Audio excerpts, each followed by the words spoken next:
vous avez vu ces résultats, donc qu'est-ce que vous en pensez? On est à 65-35.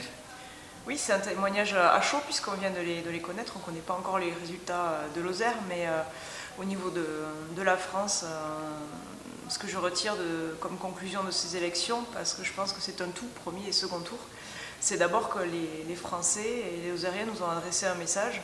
Ils nous demandent de rentrer dans la France politique du XXIe siècle, de sortir un peu de nos chapelles et de nous réunir pour mener des projets et surtout pour le bien du pays et du département. Alors, il y a eu de l'abstention. Oui, il y a eu de l'abstention. Je pense que c'est ceux qui ne se sont pas reconnus dans les deux candidats présents au second tour. Moi, personnellement, je pense qu'on a aujourd'hui un président de la République qui est en capacité de rassembler les Français. Mais pour cela, il faut déjà qu'on lui fasse confiance. Et il faut qu'on accepte de remettre en question nos façons de faire et surtout qu'on se mobilise pour agir.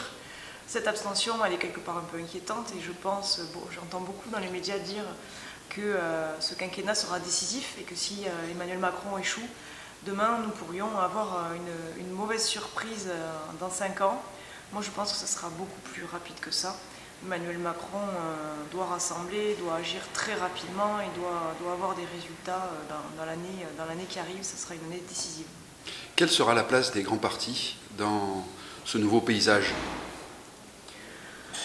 Ça, c'est une question.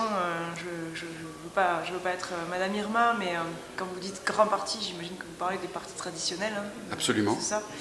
Les Républicains, le Parti Socialiste. Ce qui est sûr, c'est que suite au premier tour, les deux partis vont être totalement recomposés.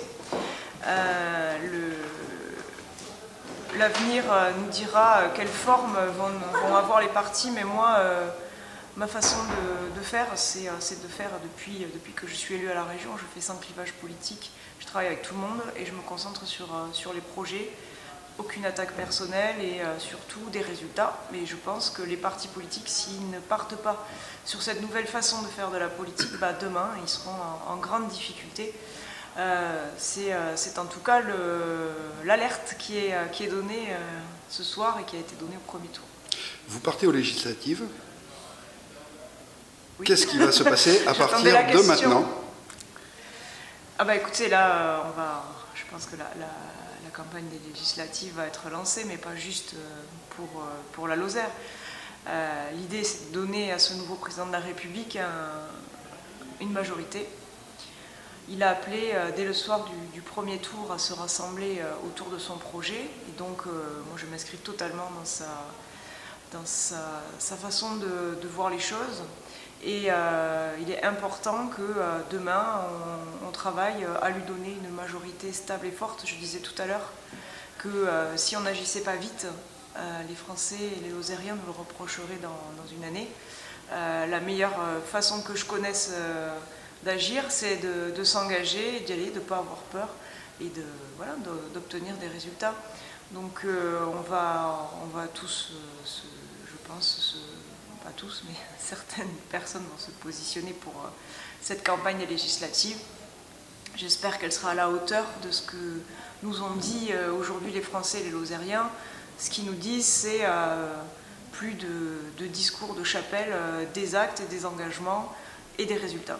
Et vous avez le soutien d'Emmanuel Macron? Ça, on le saura dans les prochains jours.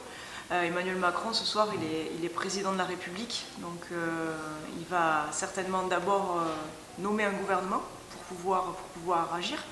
Et selon la composition de ce gouvernement, on se lancera dans une campagne législative au sein de la majorité présidentielle.